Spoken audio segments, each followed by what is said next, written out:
Aya matora uravye n'amatora uravye kuva mu 2005 uko imyaka 5 iheze twahora turagira amatora. N'amatora rero novuga ameze aje mu gihe c'iyo myaka 5 iheze akurikiranye n'amatora mu 2020, ariko uravye itandukanya aya matora novuga bariko bariyamamaza imigambwe iriyo, kuko mu yandi matora ntivyagaragara neza. Akurikiye nk'ukuntu abantu bariko baritaba imyiyamamazo, ntivyagaragara neza ukuntu umugambi uzotsinda, kuko wasanga harimwo ibihangange mu vya politike, ugasanga hari umugambi CNDD-FDD, mugabo ugasanga inyuma hariho nk'umuserukira ari nka CNL canke yitwa abigenga, Amizero y'Abarundi, canke baza ari novuga bimwe vya Papehutu yari yahindutse ikaba FNL. Warabona yuko hari abantu ari ibihangange muri politike biriko birahiganwa, ariko uno munsi urazi neza urabona yuko amatora novuga ata bihangange birimwo. Ubona umenga CNDD-FDD niyo iboneka ku rubuga cane, naho hariho abandi bariko baritoza, yego bariho mugabo ntibanganya inguvu nka CNDD-FDD. Nico gituma ubona yuko aya matora ico mbona kidasanzwe nuko umenga atahiganwa riboneka ririho uno munsi uravye abahiganwa, kuko urabona yuko CNDD-FDD novuga ko ariyo iri ku rubuga biboneka gose, ku rubuga atabandi novuga bari inyuma baboneka ko mu vy'ukuri bizotuma abantu bavuga ati kumbura ikizovamwo ntawubizi. Urabona ikizovamwo ugereranije n'andi matora. Indongozi novuga ko ari umuntu aja imbere abandi akabereka iyo ariko aragana, na cane cane nk'iyo abantu bafunditse nk'umugambi, bafunditse ico kurangura. Nkubu urabona nk'igihugu, urabona tuba dufise ibintu twifuza gushikako, hakaboneka umuntu avuga ati jewe turavye ibibazo bihari turashobora kuvuga ati nobakura mu bukene, kuko murabona Burundi buri nko mu gihugu novuga gikenye. Ukaraba ufatiye kuri ico kintu ukavuga ati none dukora iki, akatwereka iyo ariko aratujana, akatwereka ati raba mu bibazo bihari inyishu ufise niyi, hanyuma akatwereka inzira tukamukurikira, kubera twamubonyemwo umuntu ubutwari, twamubonyemwo ubukerebutsi. Indongozi rero nawe ni uwo muntu novuga afatiye iya mbere, afatiye ku bibazo bihari, agatanga inzira, agatanga intumbero, hama abandi kubera kumwizera, kubera abona ubukerebutsi bwiwe, bakavuga ati umuntu azoduhuvya kuko ivyo avuga mu vy'ukuri imvugo ijana n'ingiro. Muri rusangi hageze ko dutora umuntu yoraba abantu bafise novuga imigambi. Uravye ibibazo dufise, umuntu wese aravye ibibazo afise, urashobora kuvuga uti jewe ndi umushomeri, hariho umugambwe ufise imbono yo kuzotanga akazi. Ukabona ko bobo mu migambi bariko barashikiriza, izo ndongozi imigambi ziriko zirashikiriza, bavuga ati nk'ikibazo c'ubushomeri je nzogitorera umuti, nzotanga akazi. Ukaraba ivyo ariko aravuga, niyo mbono kazoza kuvuga ati turavye ibibazo bihari, ariko arerekana intumbero nziza umuntu yofatira ko kugira ngo ikibazo nko dufate nk'icy'ubushomeri kiveho. Nk'iyo ni ikintu ushobora gufata. Ikindi umuntu ashobora gufatira ko ivyo navuze, imbono ituma umuntu yifuza avuga ati aba bantu barabona ibibazo bihari, bazi ibibazo biri mu gihugu, kandi barabifitiye n'inyishu. Kuko umuntu wese yagiye gutora novuga ko ari nko kw'isoko.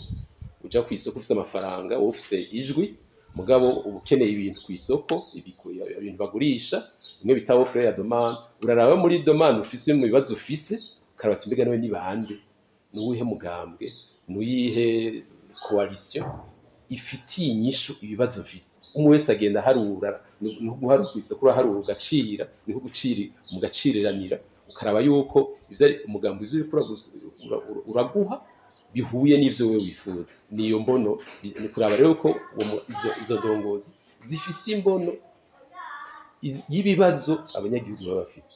Ico ni icambere. Ica kabiri nuko tugiye kurondera indongozi, turaba indongozi cane cane novuga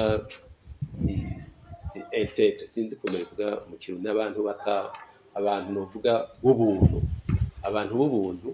abantu bazira igiturire, kuko murazi muri Afrika na cane cane mu gihugu c'iwacu, uravye ibiharuro baravuga ko igihugu c'u Burundi kiri mu bihugu by'igiturire cane. Ni ukuvuga rero yuko tugiye kurondera indongozi, uraraba rero ugiye ukaraba ati mbega barya abantu bari imbere, barya abantu irya liste bashize imbere, hari ikintu tubaziko. Umwe wese araraba, bisaba kuba ukerebuka, ukamenya ivyo bavuga, ukamenya n'abari kuri urwo rutonde, hama ukamenya kahise kabo, ukamenya yuko abo bantu batagira igiturire, abo bantu bubahiriza, basonera itunga rusange. Ico nico umuntu araba cane cane, abantu bari integre, abantu bafise novuga ubuntu aribwo bubaranga uko babaye mu mibereho yabo, ukavuga ati aba bantu bashitse mu vy'ubutunganye vy'igihugu ntibavyonona, ntibabisesagura, ahubwo barayibungabunga nk'itunga rusange. Ico nico novuga ca kabiri.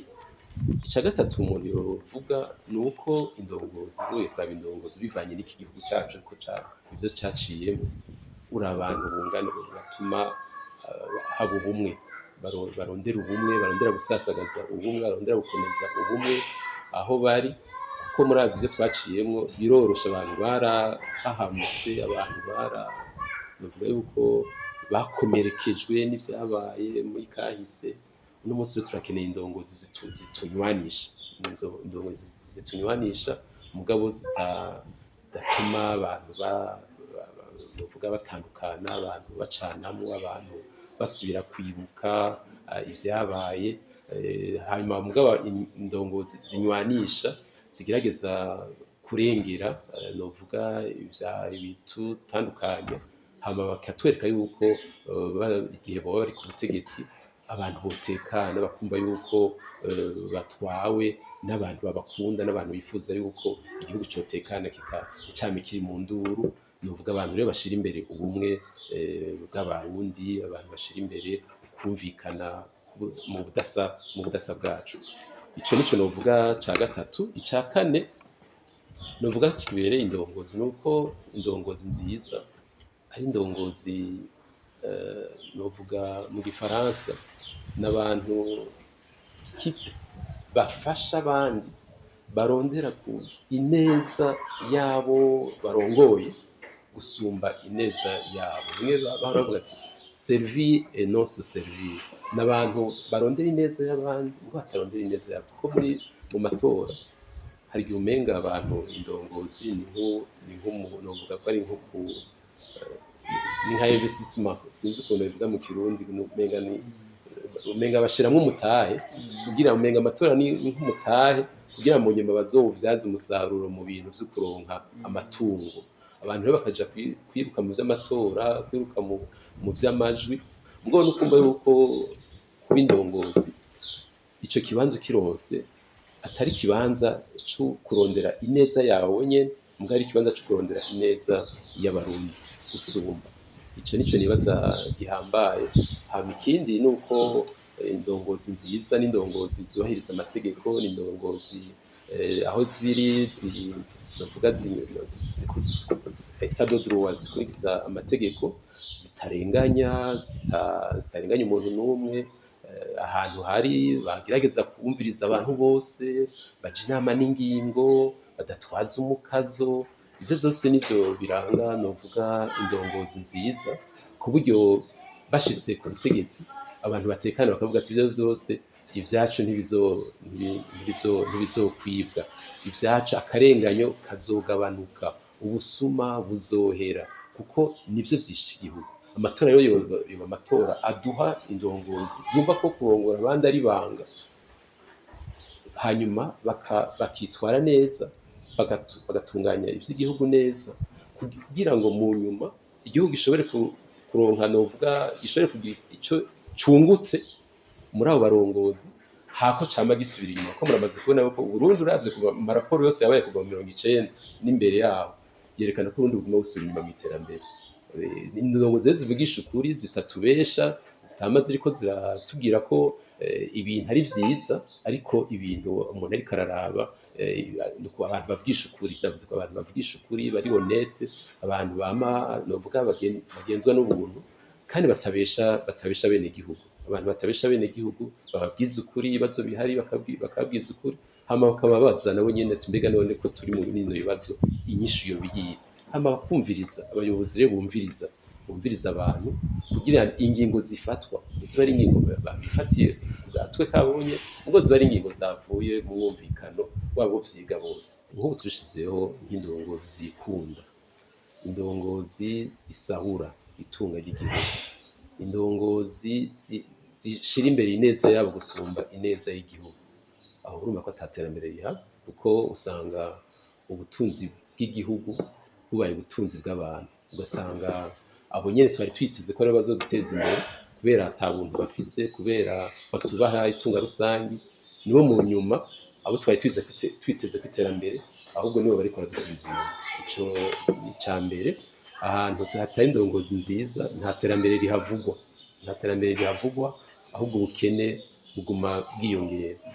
Ikindi ca kabiri ni uko ahantu hatari indongozi nziza haba amacakubiri nayo kenshi atera imvururu, atera induru, ugasanga abantu bama mu ntambara, ugasanga hama ivyo bita amatansiyo, ugasanga abantu ntibizera indongozi, ahubwo ugasanga abantu barondera no kwihanira, kubera indongozi zihari zitubahiriza amategeko ngo zinywanishe abantu. Ugasanga abantu rero mu nyuma umwe wese nakajagari, umwe wese agomba gukora ivyiwe kuko ashaka kwishimikiza uwumuruta, ufise inguvu gusumba, kubera amategeko ataba ariko arakora.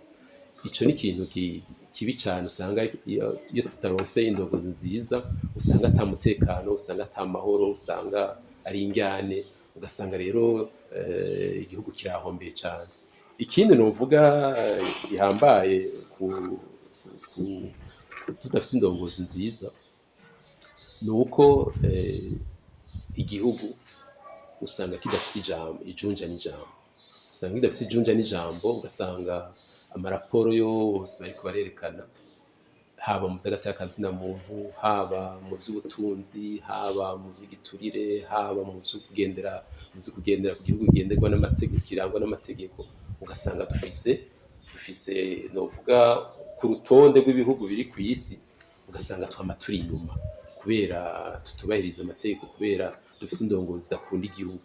Ivyo rero ni kuraba rero yuko hageze amatora rero twokerebuka, kuko tutaronse indongozi twifuza, indongozi zishira imbere ineza y'igihugu, tuzokwama turi hahandi, tuzokwama novuga turi inyuma y'amajambere, ugasanga rero hama induru, nta terambere dufise, nta mutekano uhari, hari akajagari, hari akarenganyo.